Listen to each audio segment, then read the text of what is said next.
Vamos agora para a mensagem, Efésios capítulo 4, versículo 26. Diz assim: quando ficarem irados, não pequem, não permitam que o sol se ponha enquanto durar a ira de vocês. O tema da mensagem essa noite é irado, mas sem pecado. Amém? Irado, mas sem pecado. Ore por mim, eu vou orar por você para que Deus fale ao teu coração. Pai, ainda na tua presença, nós continuamos te louvando, te glorificando, te exaltando. Esse culto é para glorificar e exaltar o teu nome. Não fazemos culto a personalidades, não fazemos culto, Senhor, nem celebração de pessoas. Nós celebramos o único e verdadeiro Deus, o único Senhor e Salvador das nossas vidas. É a Ti, Senhor. É para Ti este culto. É para Ti a nossa adoração. Nós viemos aqui para Te adorar, mas viemos também para ouvir a Tua voz. Fala conosco, Senhor. Fala com a Tua igreja, com o Teu povo poderosamente nessa noite. Que ninguém saia daqui, Senhor, sem o maná, sem o alimento que vem do céu, para que possamos continuar a nossa jornada, a nossa peregrinação, até o dia em que o Senhor voltar ou nos chamar. Eu oro e te agradeço, em nome de Jesus. Amém.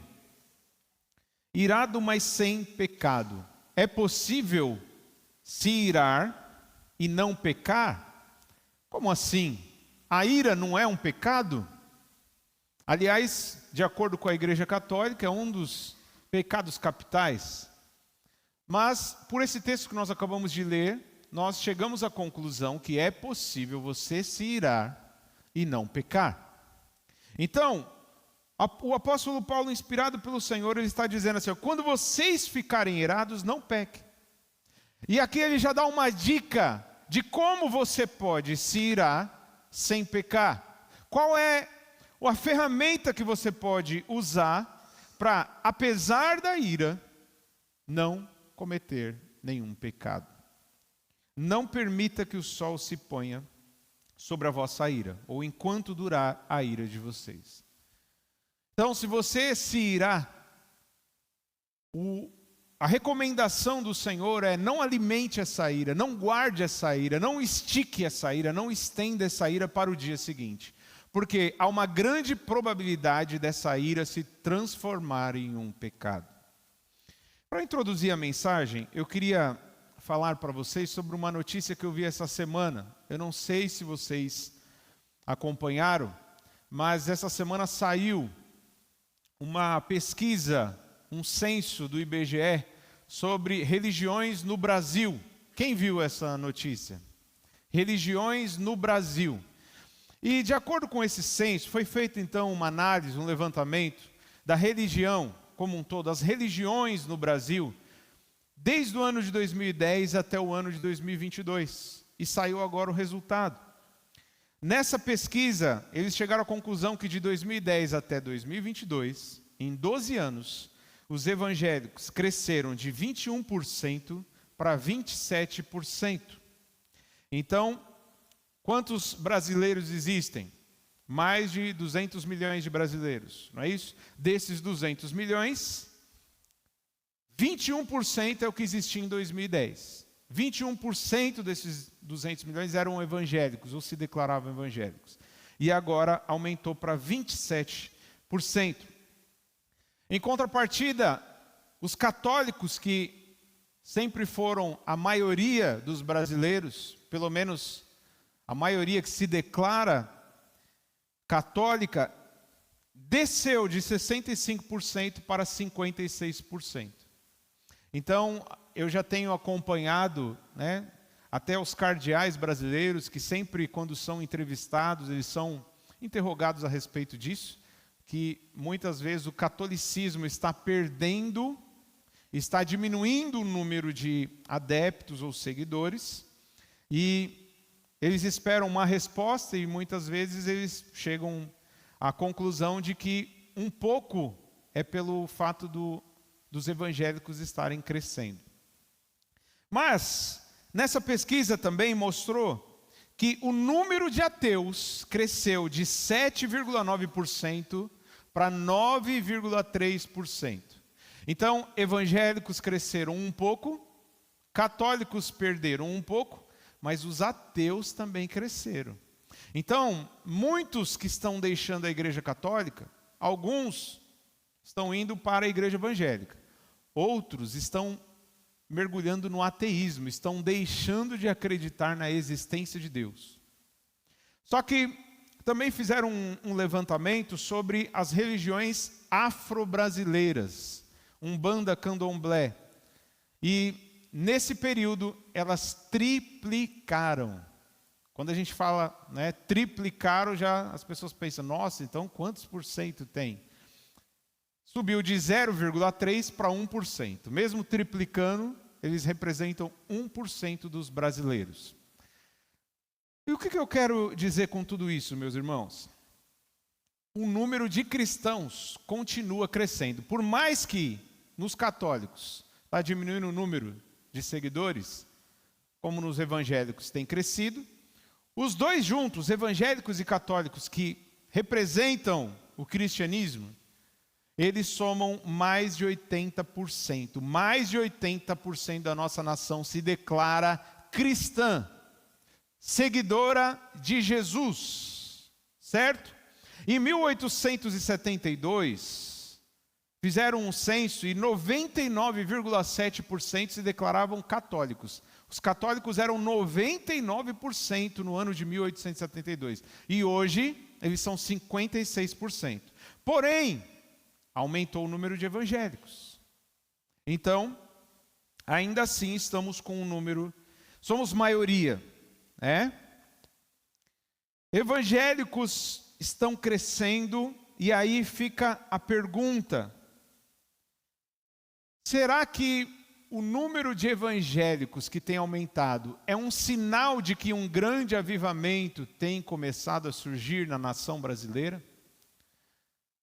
Isso é uma prova de que o Brasil está sendo avivado, um grande movimento, um grande mover do Espírito Santo está acontecendo e por isso existem muitos evangélicos surgindo. Será que é isso? Porque nós vemos também um número de ateus. Muitos desses ateus eram evangélicos ou católicos, que feridos pela religiosidade ou pela falsa religião, muitas vezes se frustraram e abandonaram a fé.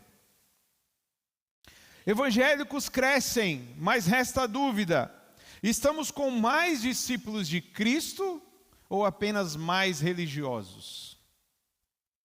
Isso é avivamento ou apenas uma substituição cultural com uma estética, uma roupa nova? Temos gerado arrependimento genuíno e transformação de caráter ou apenas troca de rótulo? Apenas rótulos, né? Ah, eu era um ateu, eu era um católico, eu era um espírita, agora eu sou evangélico. É apenas mudança de rótulo ou é de fato transformação, arrependimento genuíno? Essa é a dúvida. Por quê? O censo do IBGE, eles conseguem identificar o crescimento em qualidade, mas ele não consegue medir o crescimento em qualidade. O IBGE ele não consegue medir quem realmente nasceu de novo, quem realmente abandonou a vida de pecado. Eles simplesmente se baseiam no que as pessoas se autodenominam. Ah, eu acho que eu sou evangélico, então eles escrevem lá, ó, tem mais um evangélico aqui. Mas no reino de Deus, a conta não é da mesma forma como no IBGE. No reino de Deus, Deus vai analisar o seguinte: aqueles que fazem a vontade dele e daqueles que não fazem a vontade dele. Quem realmente é evangélico para Deus é aquele que faz a vontade de Deus. Não é apenas um frequentador de igreja, não é apenas alguém que se veste com roupa de crente, não é apenas alguém que leva uma Bíblia debaixo do braço, não é alguém que diz, eu me considero um crente, e sim alguém que vive a fé genuinamente, com arrependimento, com mudança, com transformação de caráter. Então, eu fico pensando, será que o número de ateus e até o número de umbandistas, eu ouço falar de pessoas que estão saindo da igreja evangélica e estão indo para a Umbanda. Tem pessoas próximas da gente, que nós conhecemos, que saiu da igreja evangélica e foi para uma religião afro. E a maioria deles alegam o seguinte: na igreja evangélica, eu cansei de me decepcionar com pessoas que passam uma imagem de santo, mas no fim não tem nada, não tem amor, não abraça, não acolhe, sabe? São pessoas fofoqueiras, são pessoas que muitas vezes prejudicam umas às outras, têm competição. Então, essa é a alegação, esse é o motivo de muitos que estão abandonando a fé evangélica. Dentro do catolicismo acontece mais, de acordo com a estatística, né?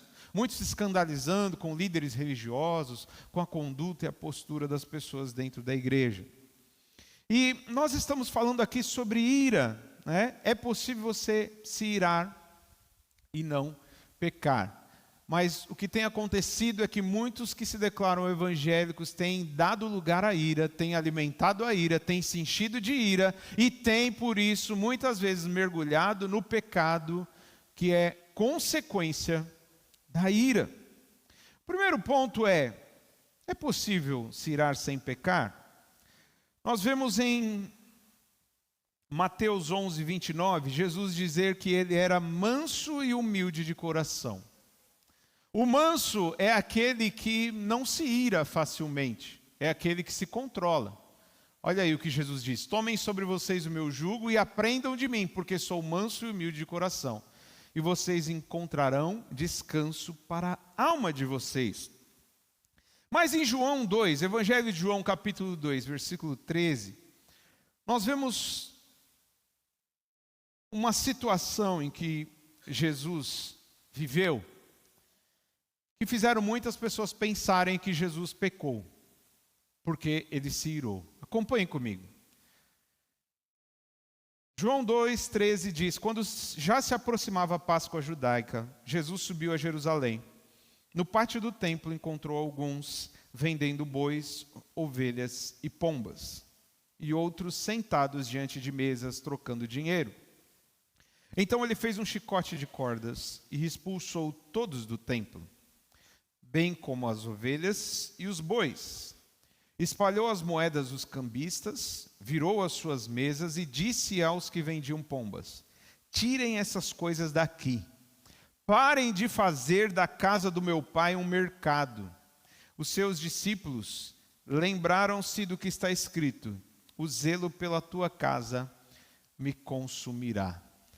E essa parte da história de Jesus, ela é relatada nos 4 evangelhos. Eu li aqui o que está no Evangelho de João, mas você pode encontrar a mesma história em Mateus, em Marcos e em Lucas. E nós vamos agora soltar um vídeo, que é até um trecho da série The Chosen, que vai mostrar esse exato momento de Jesus, então, movido pela ira, derrubando mesas. Aumenta o som. Ah, Jerusalém, Jerusalém. You can run on for a long time. A minha casa será chamada casa de oração, mas estão fazendo dela um covil de ladrões. Que autoridade está fazendo essas coisas? A minha! Sooner or later, gotta cut you down. Ah! O que você fez? Sooner or later, gotta cut you down. Amém, irmãos? Pode acender as luzes.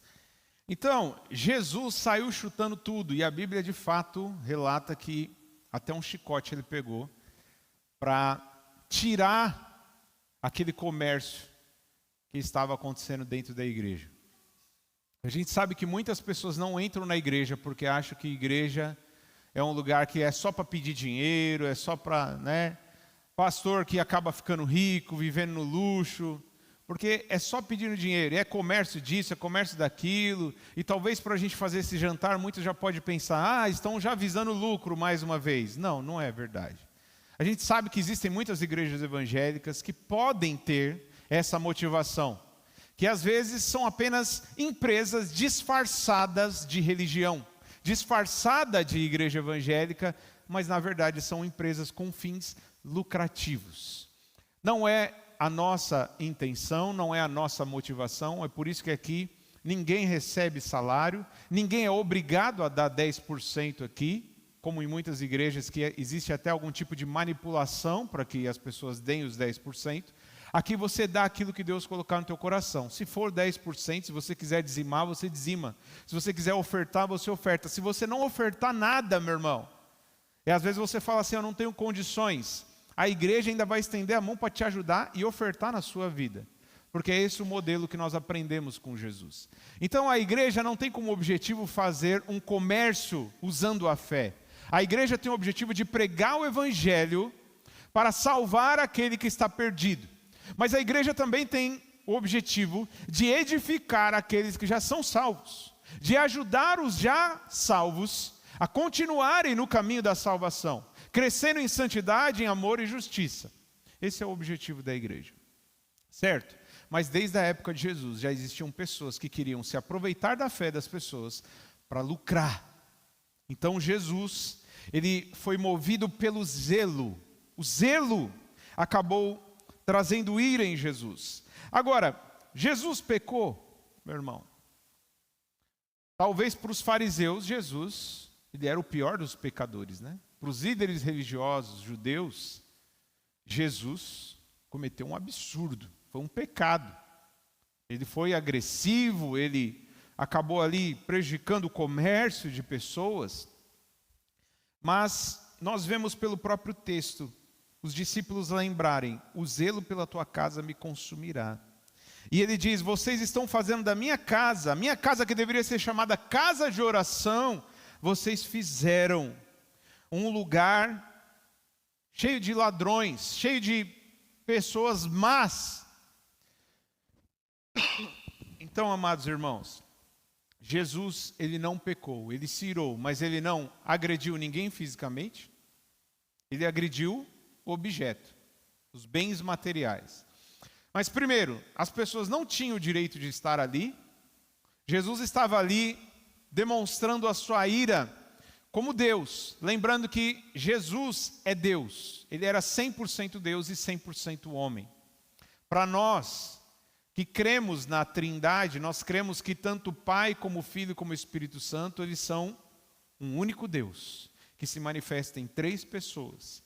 E ali Jesus estava como Deus encarnado na pessoa do Filho, demonstrando então um zelo pela casa que deveria ser casa de oração, mas que estavam sendo transformada em um comércio. Então Jesus, como Deus, tinha autoridade para purificar o templo. E a maioria das Bíblias, quando vai relatar esse episódio, fala exatamente no título ali, né? O título sugestivo, Jesus purifica o templo.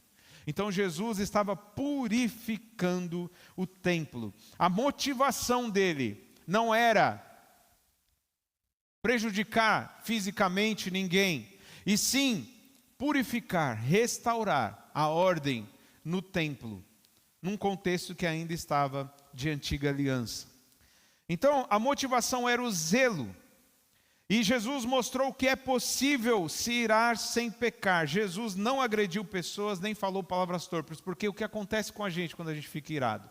A gente fala bobagem, a gente faz bobagem. Muitas vezes a gente pode até agredir alguém verbalmente ou fisicamente. A maioria das pessoas que fala, nossa, não consegui me controlar. No momento da raiva, no momento da ira, acaba falando besteira e acaba agredindo alguém. Então, Jesus não fez nada disso. Portanto, Jesus se irou, porém, não pecou. É importante nós lembrarmos também que Jesus, por ser Deus, ele vai derramar a sua ira contra os perversos no juízo final. Ali, nessa cena onde ele começa a derrubar as mesas dos ladrões que estavam se aproveitando da fé, Jesus já estava dando ali uma amostra do que vai acontecer quando ele voltar para buscar a sua igreja. A ira de Deus será derramada sobre os perversos, sobre aqueles que negarem a Jesus. Apocalipse 6:12, coloca para nós. Apocalipse 6:12, diz assim: Vi quando ele abriu o sexto selo, e eis que houve um grande terremoto. O sol ficou escuro como tecido de crina negra. Toda a lua tornou-se vermelha como sangue, e as estrelas do céu caíram sobre a terra, como figos verdes. Caem da figueira quando sacudidos por um vento forte. O céu se recolheu como se enrola um pergaminho, e todas as montanhas e ilhas foram removidas dos seus lugares. Então os reis da terra, os príncipes, os generais, os ricos, os poderosos, todos os escravos e todos os livres, esconderam-se nas cavernas e entre as rochas das montanhas. Eles gritavam às montanhas e às rochas: caiam sobre nós e escondam-nos da face daquele que está sentado no trono e da ira do Cordeiro, pois chegou o grande dia da sua ira, e quem poderá suportar? Amém. Quando a gente vê muita injustiça, muita maldade sendo feita, em especial lá em Brasília, não te dá indignação? Quem já ficou irado ao pensar no que aqueles homens e mulheres também, né, que estão no Congresso, que estão nos três poderes, né, de maneira geral: poder judiciário, poder executivo, poder legislativo. Então, seja presidente, governador, prefeitos, seja aqueles que fazem as leis, né, deputados federais, estaduais, senadores, vereadores, quando muitas vezes se corrompem e não estão nem aí para os brasileiros que sofrem e só pensam em ganhar mais e cada vez mais, inclusive nesse escândalo do INSS, eram pessoas que estavam passando necessidade, que roubaram? Não. Eram pessoas que já vivem no luxo, já vivem uma vida de mordomia, de ostentação, mas eles queriam mais. E por isso falaram: não, vamos tirar um pouquinho dos velhinhos, um pouquinho de um aqui, um pouquinho de outro ali, e um roubo bilionário dos aposentados, que trabalharam tanto para desenvolver o país. Então, causa ira ou não causa, irmãos? Quem já ficou irado, revoltado muitas vezes? Causa ira, não é? Mas a Bíblia garante que esses ricos, esses poderosos, que são corruptos, que são perversos, e que vão continuar na maldade, eles vão experimentar a ira do Cordeiro. Jesus vai, quando ele voltar, descarregar a sua ira sobre todos esses, que com egoísmo, com maldade, com corrupção, muitas vezes exploraram os pobres, ignoraram os necessitados. Então, Jesus, ele pode se irar, inclusive com uma ira que vai trazer uma punição, um castigo. Porque Jesus, sendo Deus, sendo perfeito, sem pecado, ele pode sim, ele pode inclusive tirar a vida. Aquele que é o autor da vida, ele pode pedir a vida de volta. Agora nós não, nós somos pecadores.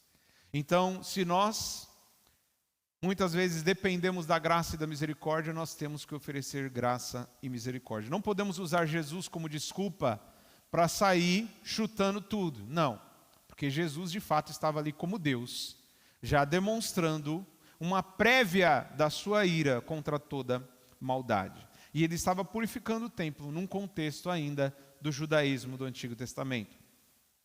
Segundo ponto, quando a ira se torna pecaminosa? Quando a ira se torna pecaminosa? Quando ela é descontrolada. A ideia, meu irmão, é que você tenha o domínio e o controle sobre a ira e não o contrário. Da mesma forma, nós falamos sobre o medo. Não há problema em você ter medo. É natural que você sinta medo de algumas situações. Mas há um problema quando você permite que o medo domine você. Você precisa governar e dominar o medo. Porque se você for dominado pelo medo, você não consegue nem sair da sua cama, você não consegue fazer mais nada. Certo? Então, você não pode questionar alguém ou criticar alguém porque, nossa, você sentiu medo, porque todo mundo sente medo. Então você também não pode questionar ninguém porque se irou, porque todo mundo se ira, até mesmo Jesus se irou. Agora, o que vai realmente fazer a diferença é como nós reagimos no momento da ira. Como nós reagimos quando o medo vem sobre nós. Amém? Porque quando a ira te domina, você, como já foi mencionado aqui, pode falar palavras torpes. E se você falar palavras torpes, se saírem palavras como palavrão da sua boca, motivado pela ira, aí a ira, de fato, contribuiu para que você pecasse. Irai-vos e não pequeis. Eu estou irado, eu estou com vontade de te xingar, porque você me deixou irado. Mas se eu controlar a ira e não te xingar, então eu me irei, mas eu não pequei. Agora, se eu não conseguir me controlar e eu acabo te xingando a sua mãe, aí eu pequei. Eu me irei e eu pequei. A ira, ela é errada e pecaminosa quando nós muitas vezes queremos nos vingar daqueles que nos prejudicaram. E qualquer mal que você faça, mas você fala assim, mas isso aí foi a pessoa que começou, ela que me fez um mal, eu só estou devolvendo. E fizer isso motivado pela ira, você está pecando. Quando você agride alguém fisicamente, aí não precisa nem falar, né? Aí é óbvio, é claro. Não há justificativa para agressão física. Não, mas ele me provocou, mas você não sabe o mal que ele me fez. Agrediu alguém porque foi prejudicado, ficou irado, pecou, meu irmão. Aí é pecado. E por fim, e mais grave de todos, se você tirar a vida de alguém, se você matar alguém, literalmente, motivado pela ira, aí é algo de fato pecaminoso. Em Tiago capítulo 1, versículo 19...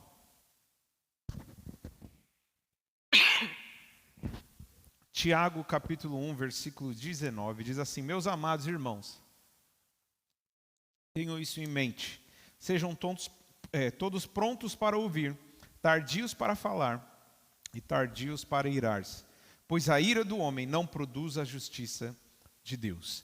A ira do homem não produz a justiça de Deus. Eu queria lembrar de vocês sobre o primeiro assassinato da humanidade.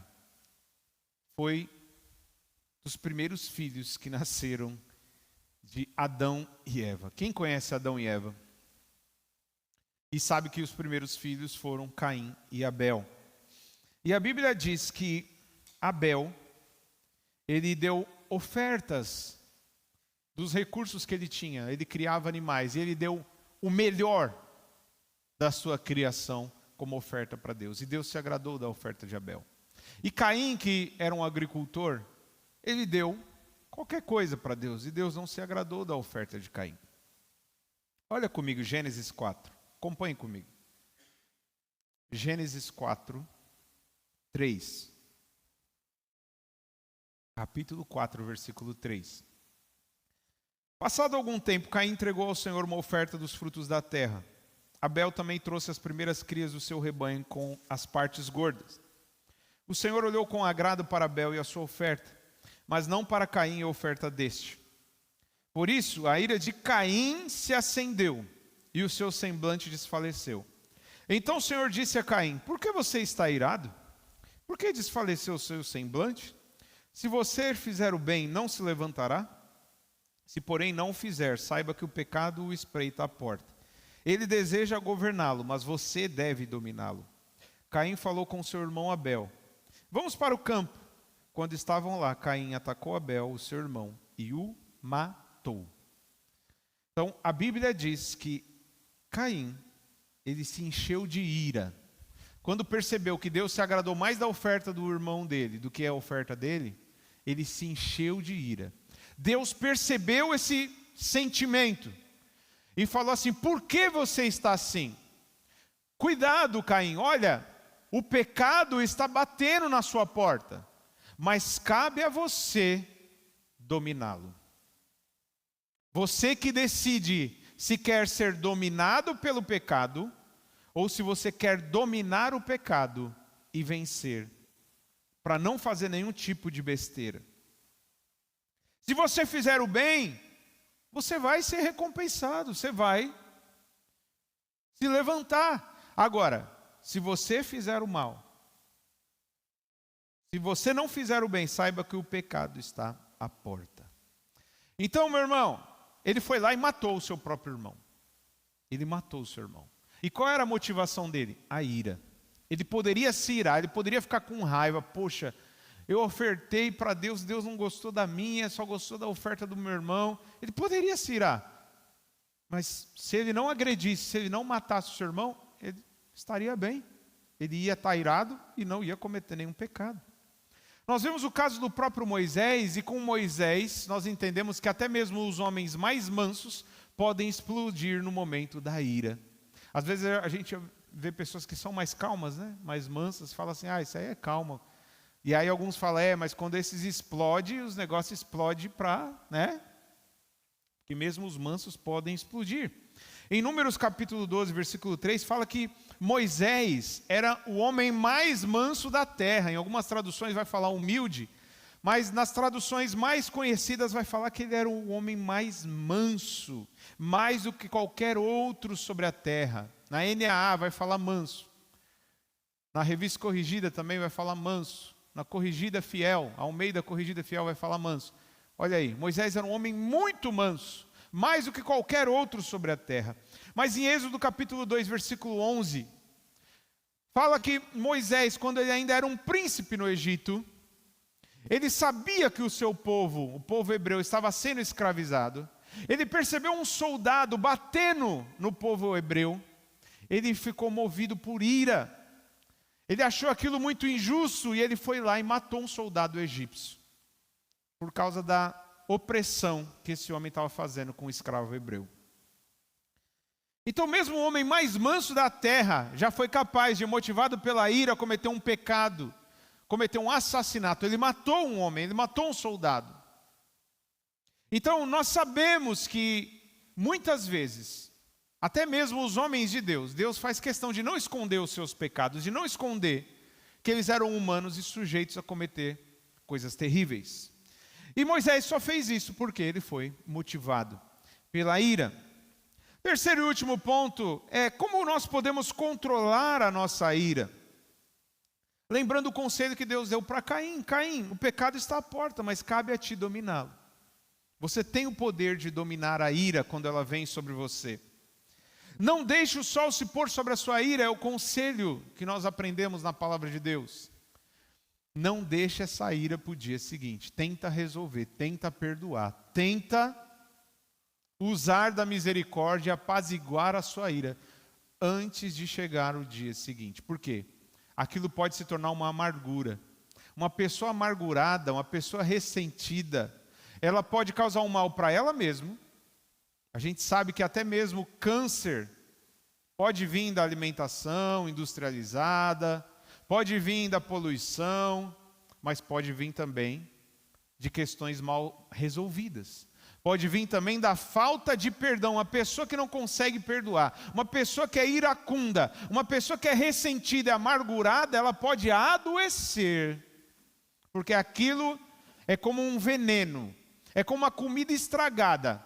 Quem já teve infecção alimentar? Porque às vezes comeu alguma coisa que não fez bem. Quem já teve infecção alimentar? De resto ninguém teve? Eu já tive. Eu lembro que uma vez eu comi numa hamburgueria, num shopping lá em São Paulo, e eu fiquei a noite inteira vomitando, e era uma infecção alimentar. Foi alguma coisa que eu comi. E é interessante que Deus coloca no nosso próprio corpo um mecanismo para tentar expelir e jogar para fora aquilo que está te causando mal. Porque imagina que uma comida estragada, uma comida podre, continue dentro de você. Meu irmão, vai te complicar de inúmeras formas possíveis. Mas muitas vezes nós queremos jogar para fora, nós queremos eliminar uma coisa estragada. Porque se você deixar uma coisa estragada, vai te envenenar, vai te contaminar muito mais. Imagina uma laranja podre no meio de um monte de outras laranjas boas. Quanto mais tempo você deixar ela lá, mais laranjas podres vão aparecer. Sim ou não? Então o que você faz? Vamos tirar a podre. Às vezes vai ter mais umas duas ali que já começaram a ser contaminado. Você tira aquelas também e as outras vão ser poupadas. Agora, se você deixa a laranja 1 dia, 2 dias, 3 dias, 4 dias, daqui a pouco, se você tem uma caixa de laranja, por causa de uma laranja podre, você perdeu a caixa inteira. Assim é a ira, meu irmão, quando você deixa ela guardada. Ela vai te apodrecendo e você vai começando a apodrecer quem está à sua volta. Dizem alguns psicólogos, quem está ferido costuma ferir bastante. Quanto mais uma pessoa é ferida, mais ela tem a habilidade de ferir as pessoas que estão à sua volta. Quem já viveu essa experiência? Não é uma realidade? Então uma pessoa ferida, ela precisa ser tratada. Porque se ela não for tratada, além dela prejudicar a si mesma, ela vai começar a prejudicar as pessoas que estão perto dela. Então, amado irmão, a ira, ela precisa ser combatida, ela precisa ser controlada, ela precisa ser eliminada antes que o sol se ponha. Quanto mais tempo durar a ira, mais chance dela virar um pecado na sua vida. A ira precisa ser abafada, vencida, pois do contrário, ela pode prejudicar não só você, mas a sua família, seus amigos, seus colegas de trabalho. A ira, meu irmão, é uma obra da carne. É uma característica da velha vida sem Cristo. Lá em Gálatas 5,19, fala que a ira é uma das obras da carne. Então, meu irmão, obra da carne é obra da velha natureza, da velha vida. Eu estava sem Cristo, e por estar sem Cristo, eu estava cheio de ira, eu estava cheio de maldade, estava cheio de injustiça, imoralidade, mas uma vez que eu entreguei a minha vida para Jesus, o Espírito do Senhor passou a habitar em mim, e eu comecei a produzir os frutos, ou o fruto do Espírito. E o fruto do Espírito, meu irmão, eu quero destacar aqui, em Gálatas 5,23 vai falar, que é principalmente mansidão e domínio próprio. Mansidão e domínio próprio, meu irmão, é a ferramenta que Deus te dá, por meio do Espírito que habita em você, para vencer a ira, para que você domine a ira e não seja dominado por ela. E apesar de você se irar, você não vai pecar. Por quê? Porque você vai ter mansidão. Vão te prejudicar, vão provocar a ira dentro de você. Mas você fala, opa, o Espírito do Senhor está sobre mim. Não é pela minha força, é o Espírito que habita em mim. É o Espírito daquele que é manso e humilde de coração. E Ele me dá freio, Ele me dá controle, Ele me dá capacidade de estar acima desse sentimento e não abaixo dele. Efésios 4:22 vai falar quanto à antiga maneira de viver. Vocês precisam se despir do velho homem que se corrompe por seus desejos enganosos, para serem renovados no seu modo de pensar. Amém? Faz parte do texto base. É o contexto do texto base, que fala, irai-vos e não pequeis. Então, um pouquinho antes, o apóstolo Paulo vai falar, olha, vocês precisam tirar essa roupa velha, esses velhos costumes, e se revestir com uma nova roupa. Tirar a roupa do pecado, tirar a ira, a maldade, e se revestir agora de mansidão, de bons frutos. Imagina um carro sem freio. Um carro sem freio, ele pode matar muita gente, não pode? Imagina que um carro está descendo uma ladeira, e o freio foi para o beleléu. Vai fazer um estrago, não vai? Vai bater em outros carros, pode atropelar alguém. Então, eu lembro também, eu sempre vou lembrar dessa questão, né, do cavalo e da rédea. Para que serve a rédea do cavalo? Para que serve? Para você guiar. Você conduz, você quer virar para a direita, você quer virar para a esquerda, mas também tem uma ferramenta muito importante para você frear, não é isso? Você puxa a rédea para frear o cavalo. E eu sempre vou lembrar disso que aconteceu comigo no Paraná quando eu tinha meus 15 anos. E estava eu e meu primo Tiago, que é filho da diaconisa Esther, do irmão Moacir, irmão da Tatiana. E nós andando de cavalo no sítio dos parentes lá, da família. E a gente lá galopando tranquilamente. De repente o cavalo dele chegou perto do meu cavalo. E o meu cavalo disparou, ele ficou doido. Ele ficou doido. E começou a galopar em velocidade máxima. E eu comecei a entrar em desespero. Puxava a rédea e nada. falava eles orientavam, né? Muitos deles que eram experientes, não precisava nem puxar a rédea, só no comando o cavalo já parava. Eu falava eu puxava, só faltou arrancar os dentes do cavalo ali. E nada. E foi chegando perto de uma porteira, eu falei, eu inexperiente, um adolescente, 15 anos, falei, eu vou me arrebentar nessa porteira. O cavalo, ele vai bater com tudo, ou então ele vai parar, de repente vai me jogar longe. Aí eu tive a brilhante ideia. Eu vi que tinha um pasto assim, e que estava alto, né? O mato estava alto, eu falei assim, eu vou me jogar, eu vou pular e eu vou ser amortecido pelo pasto que está alto, e aí eu vou escapar da morte, porque eu estava com medo de realmente perder a minha vida. Então, um cavalo sem rédea, meu irmão, sabe o que é? É como uma pessoa irada. Amém? É como uma pessoa irada. A ira é como um cavalo correndo desesperado, mas o Espírito Santo é a rédea que vai frear esse cavalo. Amém? Resultado, eu quebrei o braço pela 4ª vez. Eu quebrei o braço esquerdo 4 vezes, dos meus 8 anos de idade até os meus 15, eu quebrei 4 vezes o mesmo braço. Então eu caí, quebrei o braço, mas sobrevivi. Quando eu cheguei perto do cavalo, ele estava parado perto da cerca, só que ele estava parado no sentido contrário. Então, possivelmente ele deu um 180, deu uma derrapada, e os proprietários lá do cavalo, inclusive, falaram o seguinte, de fato, se você ficasse segurando só na sela, ele ia te jogar longe, e o estrago poderia ser maior. Você teria que talvez agarrar o pescoço do cavalo, né? Ou tentar ir virando o cavalo até ele parar. Só que eu tinha perdido completamente o controle do cavalo. Era como um carro desgovernado sem freio. Assim é uma pessoa que não controla a sua ira. Ela pode matar. Como Moisés, inclusive, matou um soldado, movido, dominado pelo sentimento de ira. Então, meu irmão, nós não podemos dizer, mas eu sou assim. Não devemos esconder os nossos erros, devemos mostrar quem nós somos. Sim, meu irmão, você não precisa esconder, você não precisa mostrar, passar uma imagem que você é um super crente, que você é a pessoa mais santa. Não, você precisa esconder os seus pecados, mas também você não precisa se conformar com ele. Você precisa lutar contra a sua velha vida, a sua velha natureza, contra o seu pecado. Você precisa lutar contra a ira, para que ela não te domine e você não acabe fazendo besteira. Amém? Não podemos dar lugar à nossa carne. E para concluir, eu quero só resumir. A ira de Jesus é uma ira santa, justa e zelosa. E por isso Jesus não pecou. Jesus não agrediu ninguém fisicamente. Jesus não soltou ali um palavrão, nada disso. Existe a ira pecaminosa, que é a ira egoísta, descontrolada e destrutiva.